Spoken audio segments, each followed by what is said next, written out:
में हम बात करेंगे अपने next topic limit state method. Working stress method हमने पढ़ लिया और उससे रिलेटेड हमने मल्टीपल चॉइस क्वेश्चन भी कर लिए। आज हम इस लेक्चर में बात करेंगे लिमिट स्टेट मेथड की। तो जैसा कि मैंने पहले भी बताया था कि लिमिट स्टेट मेथड आपका मेथड ऑफ डिज़ाइन है, ये डिज़ाइन फिलोसफी है। इसमें हम क्या करते हैं, इस वाले मेथड में हम जो पार्शियल सेफ्टी फैक्टर का यूज करते हैं, किसका यूज करते हैं, पार्शियल सेफ्टी फैक्टर का यूज करते हैं।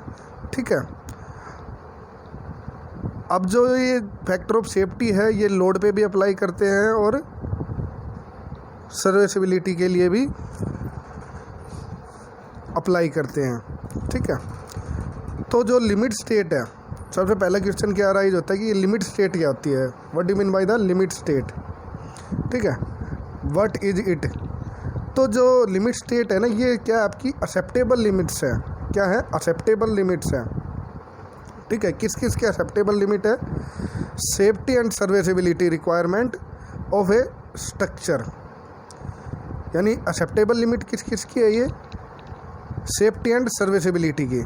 ठीक है, सेफ्टी किसके अगेंस्ट होंगी, जो लोड आएंगे उनके अगेंस्ट आपका जो स्ट्रक्चर है वो सेफ है या नहीं है वो, और दूसरा जो हमारा स्ट्रक्चर है वो सर्विसेबल है या नहीं है। ठीक है, तो उनकी एक्सेप्टेबल लिमिट को हम क्या बोलते हैं, लिमिट स्टेट। वैसे बात करें तो कितनी लिमिट स्टेट है हमारे पास, दो लिमिट स्टेट है मेनली। कितनी लिमिट स्टेट है हमारी, दो लिमिट स्टेट कौन कौन सी है, जैसे कि यहाँ पे दिख रहा, मैंने बताया आपको कि एक तो क्या सेफ्टी के लिए, दूसरा सर्विसिबिलिटी के लिए। तो सेफ्टी के लिए तो क्या होगा, सेफ्टी तो किसके अगेंस्ट होगी, लोड के अगेंस्ट, और सर्विसिबिलिटी जो डिफ्लेक्शन होगा, वाइब्रेशन होगा और आपका क्रैक होगा उसके अगेंस्ट होगी।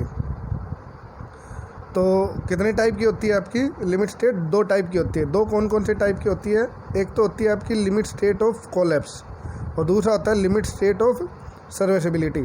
अब ये कोलैप्स है, तो स्ट्रक्चर कोलैप्स कब करेगी, जब उस पर लोड आएगा कोई। ठीक है, तो जब भी लिमिट स्टेट ऑफ कोलैप्स आएगा तो हमारा जो स्ट्रक्चर है वो सेटिस्फाई करना चाहिए, यानी उस स्ट्रक्चर की स्ट्रेंथ इतनी होनी चाहिए कि वो लोड को ईजिली कैरी कर सके। ठीक है, दूसरा बात करता हूँ limit state of serviceability. Serviceability में क्या है, सर्विसिबिलिटी में मैंने बताया था कि आपको जो स्ट्रक्चर है हमारा वो फेल नहीं होना चाहिए, किसमें, डिफ्लेक्शन में, क्रैकिंग में एंड वाइब्रेशन में। ठीक है, ये फेल भी नहीं होना चाहिए और ये एक्सेस अमाउंट में भी नहीं होनी चाहिए आपकी। ठीक है, लिमिट स्टेट मेथड से काफ़ी सारे क्वेश्चन आपके एग्ज़ाम में पूछे जाते हैं, गेट में भी काफ़ी सारे क्वेश्चन पूछे जाते हैं, यहाँ से IES में भी पूछे जाते हैं, और जो डिफरेंट स्टेट में PCS और जो SSC है डिफरेंट स्टेट की, वहाँ पे भी लिमिट स्टेट से काफ़ी क्वेश्चन बनते हैं। ठीक है, तो आप इसको अच्छे से पढ़ो। अगर कोई टॉपिक समझ में नहीं आया है आपको तो आप कमेंट्स बॉक्स में डाल सकते हो। ठीक है, मैं आपको रिप्लाई करूँगा। अब बात कर लेता हूँ कि मैंने लिमिट स्टेट बता दिया कौन कौन सी होती है, कोलैप्स होती है लिमिट स्टेट, और दूसरी क्या होती है, सर्विसिबिलिटी। अब इनको फर्दर डिवाइड कर दिया गया। अब देखो, लिमिट स्टेट ऑफ कोलैप्स किसके कारण होती है, लोड के कारण होती है। तो हमारी स्ट्रक्चर पे काफ़ी सारे लोड आते हैं, फ्लेक्सर लोड आता है, कंप्रेशन आता है, टॉर्सन आता है और शियर आता है। ठीक है, तो उन्हीं लोडिंग कंडीशन के हिसाब से हमने लिमिट स्टेट ऑफ कोलैप्स को डिफ्रेंशिएट कर दिया है। तो पहली लिमिट स्टेट ऑफ कोलैप्स क्या हो गया, limit state of collapse for flexor, ये फर्स्ट है। सेकंड क्या होगा, limit state of collapse for compression.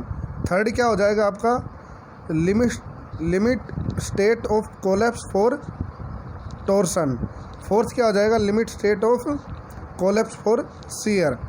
मतलब जब फ्लेक्सर लोड आएगा तो हम किसको फॉलो करेंगे, लिमिट स्टेट ऑफ कोलैप्स को फ्लेक्सर को फॉलो करेंगे। अगर हमारे पास कंप्रेसिव लोड आएगा तो हम कौन सी लिमिट को फॉलो करेंगे, कंप्रेशन वाली लिमिट को फॉलो करेंगे। अगर टॉर्सन आएगा तो टॉर्सन वाली लिमिट को फॉलो करेंगे, अगर शेयर आएगा तो शेयर वाली लिमिट को फॉलो करेंगे। ठीक है, अब लिमिट स्टेट ऑफ सर्विसिबिलिटी मैंने बताया कि आपका स्ट्रक्चर सर्विसेबल भी होना चाहिए। ठीक है, यानी आपका डिफ्लेक्शन और क्रैकिंग और वाइब्रेशन के कारण फेल नहीं होना चाहिए, फेल भी नहीं होना चाहिए स्ट्रक्चर। और आपका जो ये डिफ्लेक्शन, क्रैकिंग और वाइब्रेशन है ये एक्सेस अमाउंट में भी नहीं होनी चाहिए आपके स्ट्रक्चर में, ठीक है। तो इसको भी लिमिट स्टेट ऑफ सर्विसिबिलिटी को भी डिफ्रेंशिएट कर दिया गया है। किस किस में डिफ्रेंशिएट किया गया है? पहला है आपका limit state of serviceability for deflection, ठीक है। अब ये डिफ्लेक्शन है, अगर मान लो कि मैं इसको एक्सप्लेन कर देता हूँ, limit state of serviceability for deflection में क्या होता है। अगर डिफ्लेक्शन एक्सेस अमाउंट में आ गया हमारा, ये डिफ्लेक्शन क्या हो गया मेरा, एक लिमिट से ज़्यादा हो गया, ग्रेटर देन लिमिट, तो उससे क्या होगा कि मेरे स्ट्रक्चर की स्ट्रेंथ रिड्यूस हो जाएगी, ठीक है। तो चांसेस होंगे कि मेरा स्ट्रक्चर फेल हो जाए। दूसरा क्या है, लिमिट स्टेट ऑफ क्रैकिंग, ठीक है, ये भी limit state of serviceability for cracking है, ठीक है। तो अब क्रैक आ जाएंगे तो इससे क्या होगा, इससे क्या होगा, अगर मान लो कि ये मेरे पास स्ट्रक्चर है और इसमें से इस तरह से क्रैक आ गया और ये मेरा क्या जा रहा है, स्टील बार, ठीक है। तो क्रैक आने के कारण इसमें क्या होगा, वाटर क्या कर जाएगा, इनग्रीस कर जाएगा। वाटर इनग्रीस करेगा या इनफिल्टर करेगा तो जो हमारा स्टील बार है ये मॉइस्चर के कांटेक्ट में आ जाएगा, जिससे क्या होगा कि इसमें कोरोजन हो जाएगा। और आपको पता है जब भी कोरोजन या रस्टिंग होती है आपके स्टील बार की, तो वो क्या करता है, उसकी जो स्ट्रेंथ है वो क्या हो जाती है, रिड्यूस हो जाती है, तो जिसके कारण आपका स्ट्रक्चर क्या कर जाएगा, फेल कर जाएगा, ठीक है। थर्ड वन है आपका limit state of serviceability for vibration. तो लिमिट स्टेट ऑफ सर्विसिबिलिटी में हमने 3 पार्ट में डिवाइड किया है, डिफ्लेक्शन, क्रैकिंग एंड वाइब्रेशन, ठीक है। तो आई थिंक ये टॉपिक आपको क्लियर हो गया होगा। चलो आगे बढ़ते हैं। नेक्स्ट है आपका पार्शियल सेफ्टी फैक्टर, ठीक है। अब ये पार्शियल सेफ्टी फैक्टर क्या होता है? Partial safety factor, factor of safety तो आपने पता है कि हम क्या करते हैं, एक मार्जिन कंसीडर करते हैं, एक्चुअल वैल्यू और जो हमारी अलाउबल वैल्यू है उसके बीच का जो मार्जिन होता है, जो सेफ लिमिट हम कंसीडर करके चलते हैं, उसको हम क्या बोलते हैं, फैक्टर ऑफ सेफ्टी। अब ये पार्शियल सेफ्टी ऑफ फैक्टर क्या है? Partial safety factor PSF, partial safety factor, ठीक है। तो देखो जब भी मैं लिमिट स्टेट मेथड की बात करता हूँ तो लिमिट स्टेट मेथड में क्या करता हूँ, लिमिट स्टेट मेथड में आपके 2 फैक्टर यूज करते हो आप। एक फैक्टर यूज करते हो किसके लिए, अनसर्टेनिटी ऑफ मटेरियल स्ट्रेंथ, यहाँ पे स्ट्रेंथ आएगा भाई, मटेरियल स्ट्रेंथ, यहाँ पे आपका आएगा मटेरियल स्ट्रेंथ, ठीक है। तो एक फैक्टर तो किसके लिए होगा आपका, अनसर्टेनिटी इन मटेरियल स्ट्रेंथ, और दूसरा फैक्टर होगा आपका अनसर्टेनिटी ऑफ लोड, यानी हमने मटेरियल के लिए भी कंसीडर किया फैक्टर और लोड के लिए भी कंसीडर किया। तो इसी कारण से हम जो फैक्टर को यूज करते हैं उन फैक्टर को क्या बोल दिया जाता है, पार्शियल सेफ्टी फैक्टर, PSF, ठीक है। क्लियर है? यहाँ से क्वेश्चन पूछ लिया जाता है आपसे डायरेक्ट कि पार्शियल सेफ्टी फैक्टर क्या है या कौन कौन सी चीज़ें कंसीडर की जाती है। तो कौन सी की जाती है, एक तो क्या होती है अनसर्टेनिटी ऑफ मटेरियल, दूसरा क्या होता है अनसर्टेनिटी ऑफ लोड, ठीक है। नेक्स्ट, अब पार्शियल सेफ्टी फैक्टर तो आपने पढ़ लिया कि क्या होता है। अब मैं देखता हूँ कि मटेरियल के लिए पार्शियल सेफ्टी फैक्टर कितना कंसीडर करता हूँ और लोड के लिए कितना कंसीडर करता हूँ। तो जो मटेरियल का PSF है उसको रिप्रेजेंट करता हूँ मैं RMS से। किससे रिप्रेजेंट करता हूँ, RMS से, ठीक है। तो ये RMS कंक्रीट के लिए कितना होता है, 1.5। ये डायरेक्ट क्वेश्चन पूछा जाता है कि RS की वैल्यू क्या होती है कंक्रीट के लिए। ऑप्शन में मिलेंगे आपको, 4 ऑप्शन मिलते हैं, तो उनमें से कहीं ना कहीं आपको ये ऑप्शन मिलेगा 1.5, तो आपका आंसर क्या हो जाएगा 1.5। नेक्स्ट है आपका RMS फॉर स्टील, वो कितना लेके चलते हैं हम, 1.15, ठीक है। कंक्रीट के लिए 1.5 और स्टील के लिए 1.15। अब ये ऐसा क्यों करता हूँ मैं? स्टील के लिए फैक्टर पार्शियल सेफ्टी फैक्टर कम क्यों लेता हूँ और कंक्रीट के लिए ज़्यादा क्यों लेता हूँ? इसका एक सिंपल सा रीज़न है। क्या रीज़न है? कि जो कंक्रीट है, कंक्रीट में जो इसकी स्ट्रेंथ का वेरिएशन है वो ग्रेट होगा इन कंपेयर टू स्टील। ऐसा क्यों है? क्योंकि स्टील हमारा फैक्ट्री मेड मटेरियल है। स्टील हमारा क्या है? Factory made. तो हम ईजिली क्वालिटी कंट्रोल कर सकते हैं। बट कंक्रीट क्या होता है? हमारा फील्ड मेड मटेरियल है। ठीक है, तो कंक्रीट को जब आप प्रिपेयर करोगे, मिक्स करोगे, वहाँ पे भी कुछ वेरिएशन होगा और उसके बाद आप उसको प्लेस करोगे तो वहाँ पे भी कुछ वेरिएशन होगा। ठीक है, तो इनके कारण क्या होगा कि कंक्रीट की जो क्वालिटी को कंट्रोल करना ईजी नहीं होता। ठीक है, तो हम स्टील की क्वालिटी को ईजी कंट्रोल नहीं कर सकते, तो उसके कारण क्या होगा कि इसकी स्ट्रेंथ में वेरिएशन भी क्या होगा? जो स्ट्रेंथ वेरिएशन है, स्ट्रेंथ वेरिएशन वो भी क्या होगा? हमारा ज़्यादा होगा, ग्रेटर देन स्टील, स्टील से ज़्यादा होगा। ठीक है, strength variation of concrete greater than steel. ठीक है, तो यही रीज़न है कि हम पार्शियल सेफ्टी फैक्टर कंक्रीट का 1.5 लेते हैं और स्टील का हम क्या लेते हैं? 1.15। ये 5 है भाई। ठीक है, अब ये भी क्वेश्चन पूछा जाता है कि ऐसा क्यों करते हैं कि स्टील का हम ज़्यादा क्यों लेते हैं और कंक्रीट का ज़्यादा क्यों कम क्यों, कंक्रीट का हम ज़्यादा क्यों लेते हैं और स्टील का कम क्यों होती है ये वैल्यू? ठीक है, तो मैंने आंसर कर दिया क्यों। क्योंकि जो वेरिएशन ऑफ स्ट्रेंथ है कंक्रीट में वो मोर होता है इन कंपेयर टू स्टील। ठीक है, नेक्स्ट अब देखो पैरामीटर। वो कौन से पैरामीटर हैं जिनको कंसीडर करके मैं ये पार्शियल सेफ्टी फैक्टर को अज्यूम करता हूँ? तो सबसे पहला जो वेरिएस फैक्टर है मेरा वो क्या है? मेरा डेविएशन ऑफ स्ट्रेंथ। क्या है भाई? Deviation of strength. ये क्या है कि मान लो कि आपका जो स्ट्रक्चर है वो डिफरेंट कंडीशन में, या मटेरियल है अलग अलग कंडीशन में अलग अलग तरह से बिहेव करेगा। ठीक है, तो कुछ ना कुछ स्ट्रेंथ में डेविएशन आएगा। ठीक है, तो जो हमारी करैक्टरिस्टिक या यील्ड स्ट्रेस है वो कहीं ना कहीं कम होगी मेरी। ठीक है, तो पहला फैक्टर तो मैं क्या कंसीडर करता हूँ? Deviation of strength. दूसरा क्या होता है आपका? Deviation of section of dimension. Deviation of section dimension. अब जैसे मान लो कि सेक्शन कोई डायमेंशन मेरी या साइज मेरा इंक्रीज होता है तो जो स्ट्रेस डिस्ट्रीब्यूशन है वो भी मेरा क्या होगा? अनइवन होगा। तो स्ट्रेस डिस्ट्रीब्यूशन अनइवन होगा तो उसके कारण क्या होगा? स्ट्रेंथ मेरी कहीं ना कहीं रिड्यूज होगी। ठीक है, या जब मैं डायमेंशन कम करूँगा तो स्ट्रेस डिस्ट्रीब्यूशन मेरा क्या होगा? यूनिफॉर्म होगा, तो स्ट्रेंथ मेरी क्या होगी? इंक्रीज होगी।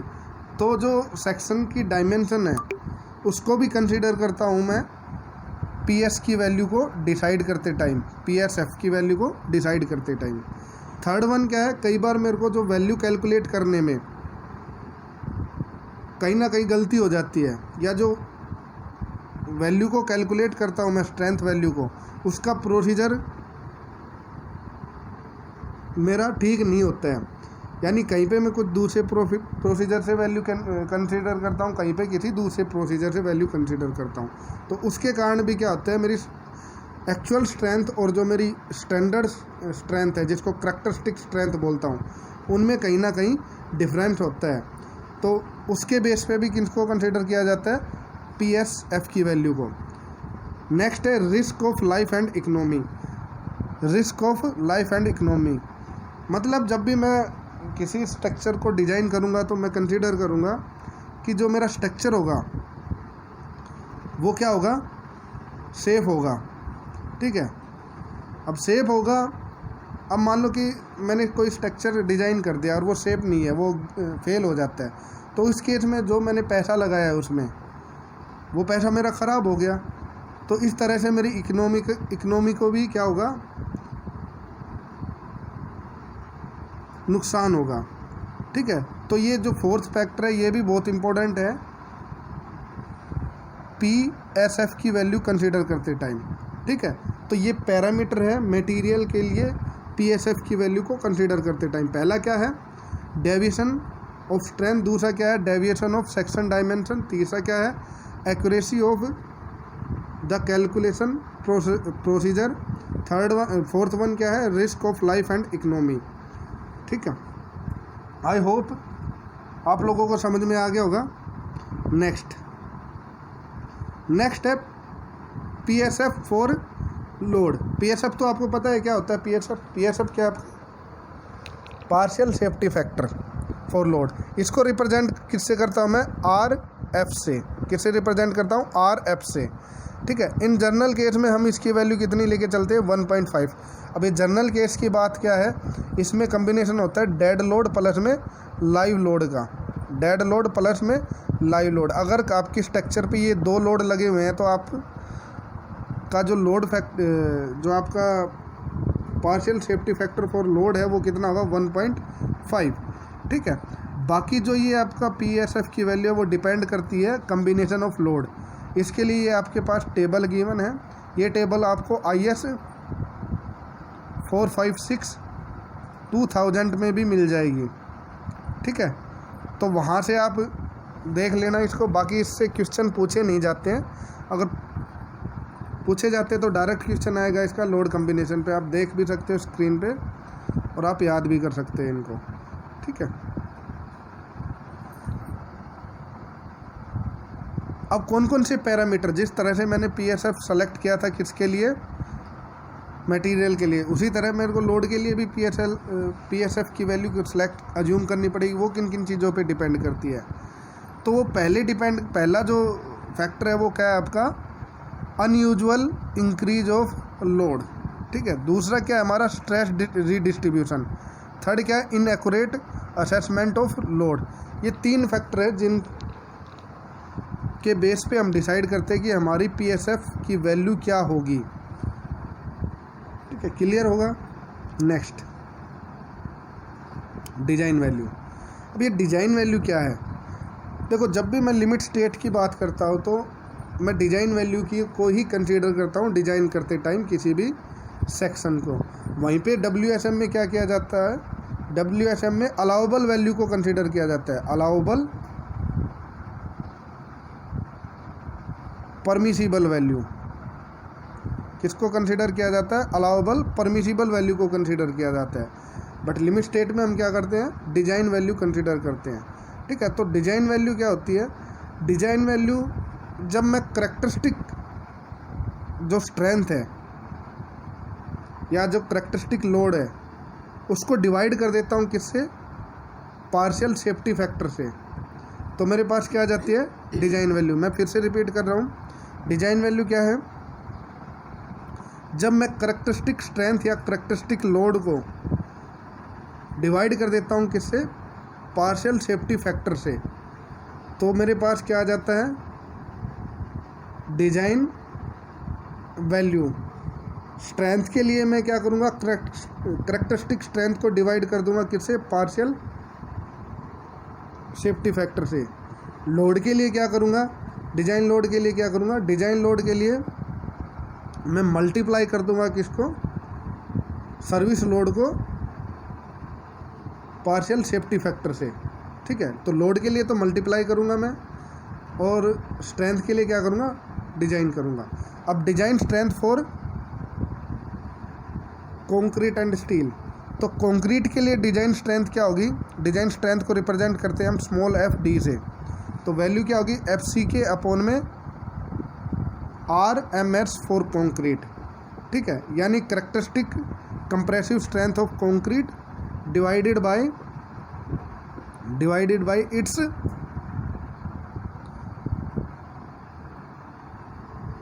Partial safety factor.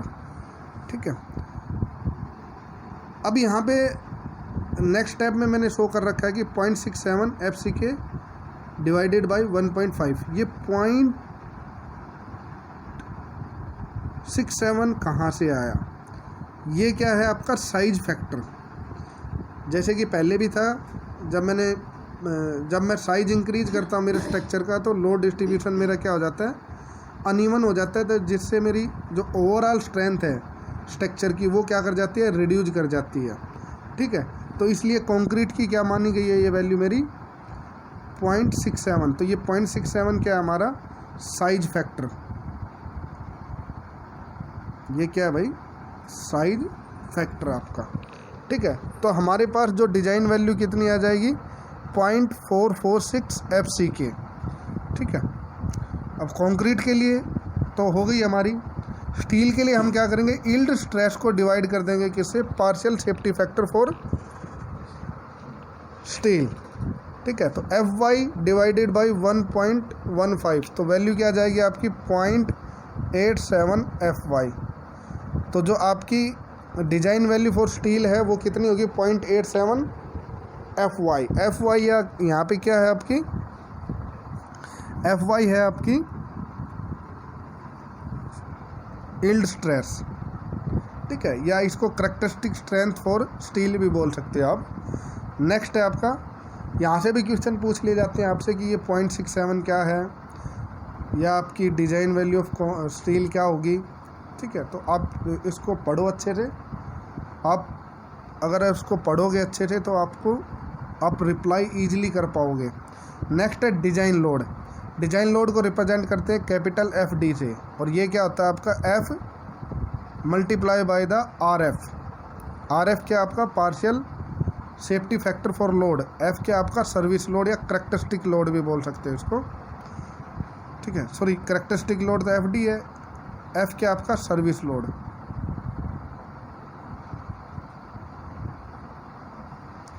नेक्स्ट, अब अजम्पशन क्या है, ये अजम्पशन बहुत इंपॉर्टेंट है। इन अजम्पशन पे से काफ़ी सारे क्वेश्चन आपके अलग अलग एग्जाम में पूछे जाते हैं। ठीक है, तो मैं अजम्पशन कर रहा हूँ, किसकी बात करता हूँ, फ्लेक्चर में। जब मेरा सेक्शन कोई भी फ्लेक्चर में होगा तो उस टाइम पे मेरे अजम्पशन क्या होंगे, वो अजम्पशन मैं आपको बता रहा हूँ। सबसे पहला अजम्पशन सेम है हमारा वर्किंग स्ट्रेस मेथड और लिमिट स्टेट मेथड में। क्या है वो अजम्पशन कि जो प्लेन सेक्शन है मेरा, जो प्लेन सेक्शन है वो बेंडिंग से पहले और बेंडिंग के बाद क्या होगा, प्लेन ही होगा। इसका क्या मतलब है, इसका मतलब है ये मेरा सेक्शन है, ये स्टील बार है, ये मेरा N है, NA न्यूट्रल एक्सिस।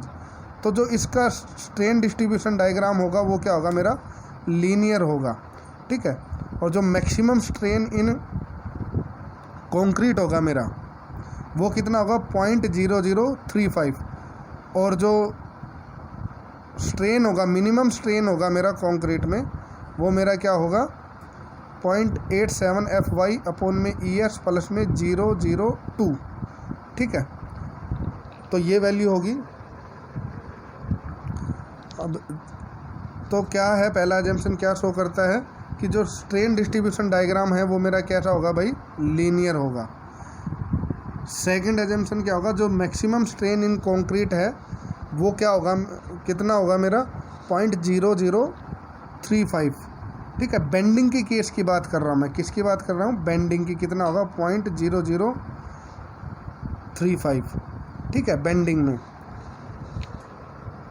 और कंप्रेशन में कितना होगा, ये कंप्रेशन में जब मैं आपको कॉलम का डिज़ाइन करवाऊंगा उस टाइम पे बताऊंगा कि कंप्रेशन में इसकी वैल्यू कितनी होती है। ये डायरेक्ट आपसे एग्ज़ाम में पूछ सकते हैं कि हमारा जो स्ट्रेन है कंक्रीट में वो कितना होता है, तो उसकी वैल्यू कितनी होती है 0.0035, किस में, बेंडिंग में। ठीक है, एक चीज़ और कि ये जो वैल्यू है हमारी कंक्रीट में, स्टील में, वो हमेशा ग्रेटर, स्ट्रेन की वैल्यू हमेशा ग्रेटर देन या इजिकल टू कितनी होगी, इसके, या तो इसके इक्वल होगी या इससे ज़्यादा होगी स्टील में स्ट्रेन की वैल्यू। इससे कम वैल्यू नहीं होनी चाहिए हमारी स्ट्रेन की। ठीक है, नेक्स्ट अजम्पशन आपका क्या है, नेक्स्ट अजम्पशन क्या है, जो स्ट्रेस स्ट्रेन रिलेशनशिप है ना, वो स्टील का तो क्या होगा, लीनियर होगा, बट कंक्रीट का आपका क्या नहीं होगा, लीनियर नहीं होगा। वो कैसा होगा, रेक्टेंगुलर हो सकता है, ट्रेपेजॉइडल हो सकता है, पैराबोलिक हो सकता है, या किसी दूसरी शेप का हो सकता है। वो डिपेंड करेगी किस पे, जो टेस्ट रिजल्ट पे। किस पे डिपेंड करेगा भाई, टेस्ट रिजल्ट पे। ये रेक्टेंगुलर, ट्रेपेजॉइडल या पैराबोलिक हमने कब की बात की है? इनिशियल स्ट्रेस स्ट्रेन कर्व की बात कर रहा हूँ मैं, ठीक है। तो अब ये लीनियर नहीं होगा, नॉन लीनियर होगा कंक्रीट का, तो कैसा होगा? तो अब मैं stress strain curve for concrete की स्टडी करता हूँ, मैं आपको बताता हूँ कैसा होगा ये stress strain curve for concrete. तो कैसा होगा वो स्ट्रेस स्ट्रेन कर्व? ऐसा होगा, यानी इनिशियल तो कैसा होगा हमारा? पैराबोलिक होगा, उसके बाद क्या होगा? मेरा स्टेट होगा। इनिशियल क्या होगा? पैराबोलिक होगा, उसके बाद स्टेट होगा। हाँ, हो सकता है कि ये मेरा इंक्लाइंड भी हो इस तरह से, ठीक है। हो सकता है किसी दूसरी शेप का भी हो, ठीक है। तो क्या है, इनिशियली मेरा क्या होगा? ये स्ट्रेस स्ट्रेन कर्व वो पैराबोलिक होगा। मैं पैराबोलिक ही कंसीडर कर रहा हूँ यहाँ पे, स्टैंडर्ड कंडीशन कंसीडर कर रहा हूँ। वो क्या होगा? पैराबोलिक होगा, और उसके बाद क्या होगा? मेरा स्टेट होगा, ठीक है। अब ये पैराबोलिक कहाँ तक होगा? ये होगा 0.0002 स्ट्रेन की वैल्यू जब मेरी 0.002 होगी, वहीं तक मेरा जो कर्व है वो क्या होगा? मेरा पैराबोलिक होगा, ठीक है। अब ये पैराबोलिक है, राइट। अब जो सबसे ऊपर वाला कर्व देख रहे हैं आप, वो क्या है? मेरा ओरिजिनल कर्व है। वो क्या है? मेरा ओरिजिनल या एक्चुअल डिज़ाइन कर्व है।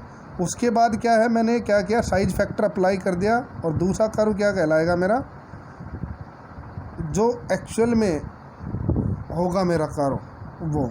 और तीसरा ये वाला क्या है? मेरा डिज़ाइन कर्व। इसमें क्या कर रहा हूँ मैं? फैक्टर ऑफ सेफ्टी भी अप्लाई कर दिया, तो मेरे पास जो डिज़ाइन वैल्यू आएगी वो कितनी आएगी? 0.5 FCK, ठीक है। तो डिज़ाइन वैल्यू आ गई। अब 2-3 पॉइंट है इस कर्व के रिगार्डिंग, वो मैं बता देता हूँ आपको, आप नोट कर लेना। इनसे डायरेक्ट क्वेश्चन पूछे जाते हैं आपसे। ये कर्व आपको क्लियर है? अब नेक्स्ट बात कर लेता हूँ मैं इम्पोर्टेंट पॉइंट्स की। पहला क्या है कि जो कर्व होगा वो इनिशियल ही पैराबोलिक होगा। कहाँ तक पैराबोलिक होगा? 0.002 तक, ठीक है। इसके बाद मेरा पैराबोलिक जो कर्व है वो कैसा हो जाएगा? स्टेट हो जाएगा। और कहाँ तक स्टेट रहेगा? वो 0.0035 तक। और उसके बाद क्या करेगा? मेरा ब्रेक कर जाएगा कंक्रीट, ठीक है। और जो कंक्रीट है आपके, इसके पास वेरी लो डक्टिलिटी होती है, ठीक है। मतलब कंक्रीट आपका क्या है? ब्रिटल मटेरियल है, इसके पास ज़्यादा डक्टिलिटी नहीं होती है, ठीक है। नेक्स्ट है आपका जो इनिशियल कर्व है ना, जो मैंने बताया था कि इनिशियल कर्व आपका पैराबोलिक भी हो सकता है, रेक्टेंगुलर भी हो सकता है, और किसी शेप का भी हो सकता है, जैसे क्यूबिक पैराबोलिक हो गया, सर्कुलर हो गया। ये किस पे डिपेंड करेगा? ये टेस्ट रिजल्ट पे डिपेंड करेगा कि आपके टेस्ट रिजल्ट क्या हैं, उन चीज़ पे डिपेंड करेगी ये, ठीक है। नेक्स्ट मैं बात कर लेता हूँ डिजाइन स्ट्रेस ब्लॉक पैरामीटर, ठीक है। इसकी बात कर लेता हूँ, डिजाइन स्ट्रेस पैरामीटर। अब जो मेरा अजम्पशन था कि स्ट्रेस स्ट्रेन कर्व कंक्रीट के लिए तो क्या होगा?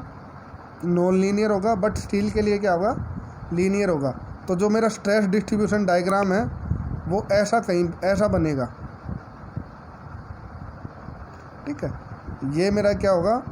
रेक्टेंगुलर, उसके बाद ये पोर्शन पैराबोलिक होगा, ठीक है। और यहाँ पे क्या है? मेरा स्ट्रेस इन स्टील है, ठीक है। यहाँ पे मेरी मैक्सिमम वैल्यू है स्ट्रेस की, ये मेरा C है, कंप्रेशन इन रेक्टेंगुलर ब्लॉक, और ये कंप्रेशन इन जो आपका पैराबोलिक ब्लॉक है, ठीक है। ये इनका रिजल्टेंट है C, जो कि इस डिस्टेंस पे वेरी कर रहा है आपका, ठीक है,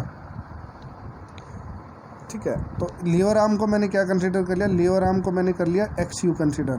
लीवर आर्म को क्या कंसीडर कर लिया? XU, ठीक है। ये वाली जो डिस्टेंस है, ये इसकी जो डिस्टेंस है टॉप से बॉटम, ये वाली डिस्टेंस को मैंने बोल दिया X1, ठीक है।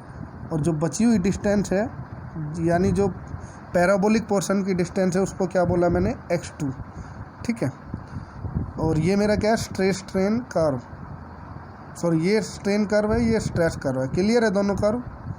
अब मैं एनालिसिस करता हूँ, यानी मैं कंप्रेशन की वैल्यू फाइंड आउट करनी है मेरे को। तो ओवरऑल कंप्रेशन क्या होगा मेरा? ओवरऑल कंप्रेशन होगा मेरा C, ये C होगा, वो क्या होगा? C1 प्लस में C2 होगा, C1 प्लस में C2, ठीक है। तो ओवरऑल कंप्रेशन क्या होगा मेरा? C1 प्लस में C2। अब compression force in rectangular block, सबसे पहले मैं इस रेक्टेंगुलर ब्लॉक में कंप्रेशन फाइंड आउट करूँगा, इस वाले रेक्टेंगुलर ब्लॉक में, ठीक है। मैं यहाँ शो कर लेता हूँ इसको,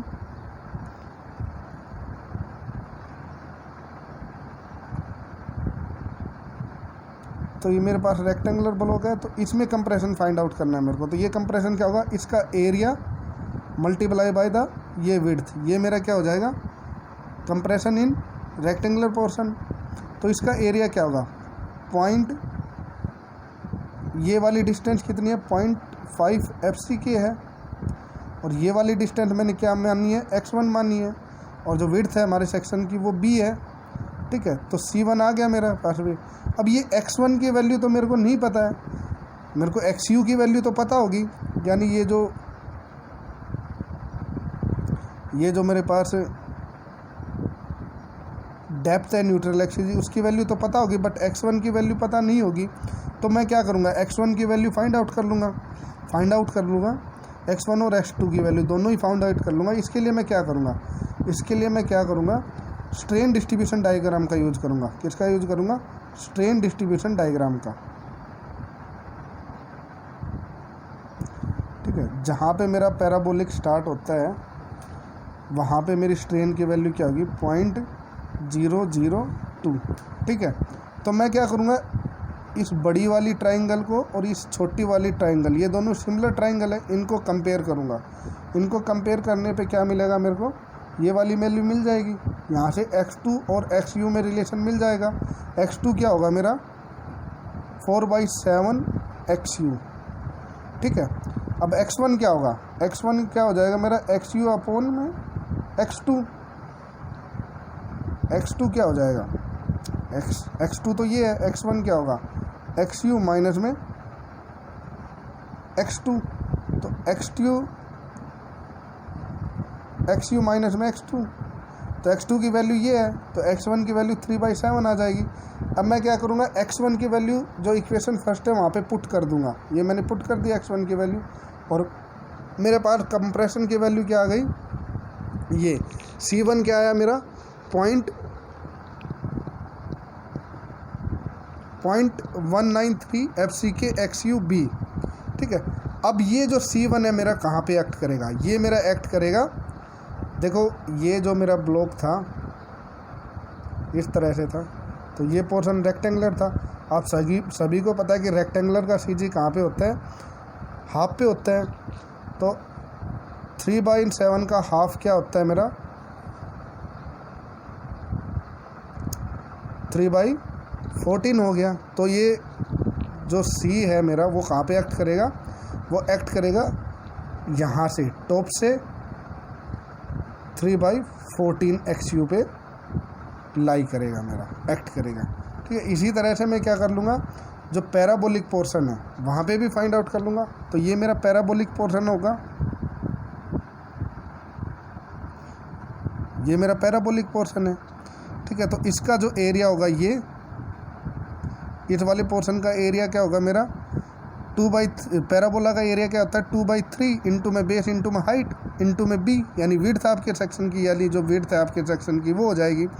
अब बेस क्या है, बेस तो ये होगा जो कि कितना है मेरा 0.45 FCK, यानी यहाँ पे भी वही वैल्यू होगी जो यहाँ पे है।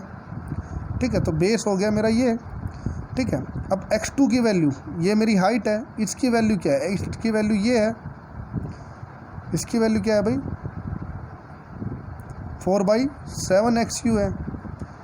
ठीक है, और b, तो मैं ये वैल्यू सारी पुट कर दूंगा, तो मेरे पास C2 क्या आ जाएगा, C2 की वैल्यू आ जाएगी ये।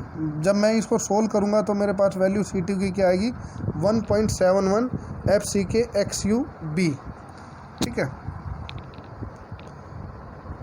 अब ये एक्ट कहाँ पे करेगा, ये एक्ट करेगा, देखो एक्ट कहाँ पे करेगा, ये मेरे पास क्या है, सेक्शन है। ठीक है, तो ये वाला C2 जो है ये कहाँ पे एक्ट करेगा, टॉप से इस वाली डिस्टेंस पे करेगा, यानी ये डिस्टेंस प्लस में इसका CG, इस वाले का CG, तो इस वाले का CG ये होगा। ठीक है, तो पैराबोला का CG क्या होता है, 3/8 इंटू में जो उसकी हाइट है, हाइट कितनी है मेरी 4/7 XU। तो यहाँ पे मैंने सोल्व भी कर रखा है, ये 3/7 XU प्लस में 3/8 इंटू में 7/4 XU, तो ये कितना आएगा 9/14 फ्रॉम द टॉप, यानी टॉप से कहाँ पे एक्ट करेगा 9/14 पे एक्ट करेगा। ठीक है, अब दोनों को मैं टोटल कंप्रेशन क्या है मेरा C1 प्लस में C2, तो क्या हो जाएगा मेरा 0.36 FCK XUB, ये मेरा क्या हो जाएगा टोटल कंप्रेशन। ये अब एक्ट कहाँ पे करेगा, तो एक्ट करने के लिए क्या करूँगा मैं, जो मेरा कंप्रेशन पोर्शन है इसकी ओवरऑल की CG फाइंड आउट कर लूँगा। ओवरऑल की CG फाइंड आउट करना सभी को आता है, C1 ये वाला फॉर्मूला यूज कर लूँगा मैं, C1Y1 प्लस में C2Y2 प्लस में C1 प्लस C2, तो अब सभी को पता है सभी वैल्यू। ये क्या हो गया मेरा रेक्टेंगुलर की CG, ये क्या हो गया मेरा या इसकी CG। ठीक है, और ये क्या है दोनों का एडिशन, ये वाला। इसको सोल्व करूँगा तो जो y की वैल्यू क्या आ जाएगी मेरी 0.4 XU। ठीक है, तो मतलब इसका मतलब क्या है, इसका मतलब ये है कि जो ये मेरा C है कंप्रेशन, टोटल कंप्रेशन, ये कहाँ पे एक्ट कर रहा है मेरा 0.42 XU फ्रॉम द टॉप। ठीक है, अब मैं रिजल्टेंट फाइंड आउट कर रहा हूँ, यानी ये डिस्टेंस फाइंड आउट कर रहा हूँ। ये कितनी हो जाएगी D माइनस में 0.42 XU, और ये मेरी क्या कहलाती है Z, और Z क्या बताया था मैंने लीवर आर्म। ठीक है, तो लीवर आर्म क्या हो जाएगा इसका भाई, लीवर आर्म ये हो जाएगा आपका। ठीक है, क्लियर है, कोई डाउट है, कोई डाउट हो तो पूछ लो अभी। अब मैं बात कर लेता हूँ, ये जो एक्सप्रेशन किया था, आप सोच रहे हो कि इस एक्सप्रेशन की ज़रूरत क्या है, या क्या ये आपको एक्सप्रेशन आना चाहिए? हाँ बिल्कुल आना चाहिए ये एक्सप्रेशन। क्यों आना चाहिए? क्योंकि जो गेट एग्ज़ाम में है, IES एग्ज़ाम में इसी टॉपिक से पूछे जाते हैं क्वेश्चन, पहले भी पूछे गए हैं, आगे भी पूछे जाएंगे। क्वेश्चन कैसे पूछते हैं, उसमें क्या करते हैं, जो आपका स्ट्रेस स्ट्रेन डिस्ट्रीब्यूशन डायग्राम है कंक्रीट का, उसकी शेप को चेंज कर देंगे, उसको इस तरह से शो कर देंगे, या उसको इनिशियल हमारा सर्कल और फिर स्टेट कर देंगे। ठीक है, या जो इसकी वैल्यू चेंज कर देंगे 0.22 की, इसकी जगह 0.25 यूज कर लेंगे। ठीक है, तो मेरा पूरा एक्सप्रेशन क्या हो जाएगा, चेंज हो जाएगा, और जो मेरा C की वैल्यू वो भी चेंज हो जाएगा, लीवर आर्म भी चेंज हो गया मेरा, और जो कंप्रेशन है रिजल्टेंट कंप्रेशन है वो कहाँ पे एक्ट कर रहा है वो भी मेरा क्या हो जाएगा, चेंज हो जाएगा। तो ये एक्सप्रेशन आपको आना ही चाहिए, नहीं आता तो आप कर लो इसको। फिर भी कोई डाउट रहता है तो कमेंट्स बॉक्स में लिख दो आप, मैं आपके सभी डाउट रिजोल्व कर दूंगा। नेक्स्ट है, जो नेक्स्ट अजम्पशन है कि कंक्रीट कोई भी टेंसाइल स्ट्रेंथ को बियर नहीं करेगा, या कंक्रीट की जो टेंसाइल स्ट्रेंथ है उसको टोटली क्या कर दिया जाता है, इग्नोर कर दिया जाता है। ठीक है, नेक्स्ट वन क्या है, जो स्टील के लिए पार्शियल सेफ्टी फैक्टर है वो कितना है मेरा 1.15, ये नेक्स्ट अजम्पशन है। ठीक है, और जो स्ट्रेस स्ट्रेन कर्व है आपने स्टील का वो तो देख ही रखा है कैसा होता है। हाँ, जो मॉडुलस ऑफ इलास्टिसिटी है आपका स्टील का वो कितना लोगे आप 2 × 10⁵ न्यूटन पर mm²। ये किसी भी टाइप का स्टील हो आपकी वैल्यू यही होगी। और एक सबसे इम्पोर्टेंट जो एग्ज़ाम में भी पूछा जाता है कि जो कंप्रेशन और टेंशन है, ये सॉरी स्टील नहीं है भाई, ये टेंशन है। कंप्रेशन और टेंशन में जो आपका स्ट्रेस स्ट्रेन कर्व होगा वो क्या होगा, सेम। कंप्रेशन में भी वही कर्व होगा और टेंशन में भी वही कर्व होगा। तो ये कई बार पूछ लिया जाता है कि stress strain curve for steel is compression, option में होगा same as tension, different as tension, या पैराबोलिक या स्ट्रेट। तो आपका आंसर क्या होगा, सेम एज टेंशन। ठीक है, ये याद कर लेना भाई, ये इंपॉर्टेंट पॉइंट है, एग्जाम में पूछे जाता है। अब नेक्स्ट है आपका मैक्सिमम जो स्ट्रेन होगा स्टील में, सॉरी मिनिमम जो स्ट्रेन होगा मेरा वो इससे कम नहीं होना चाहिए, इस वैल्यू से कम 0.87 FY अपॉन में 1.5 ES प्लस में 0.002, इससे कम नहीं होना चाहिए। क्यों नहीं होना चाहिए इससे कम? इससे कम इसलिए नहीं होना चाहिए, अगर इस स्ट्रेन की वैल्यू इससे कम हुई मेरी, तो क्या होगा कि कंक्रीट मेरा फुली यूज नहीं कर पाऊँगा मैं। क्यों यूज नहीं कर पाऊँगा? क्योंकि जो कंक्रीट है अपनी परमिसिबल वैल्यू को डिज़ाइन वैल्यू को अचीव ही नहीं कर पाएगा अगर इससे कम स्ट्रेन हुआ मेरा स्टील में तो। ठीक है।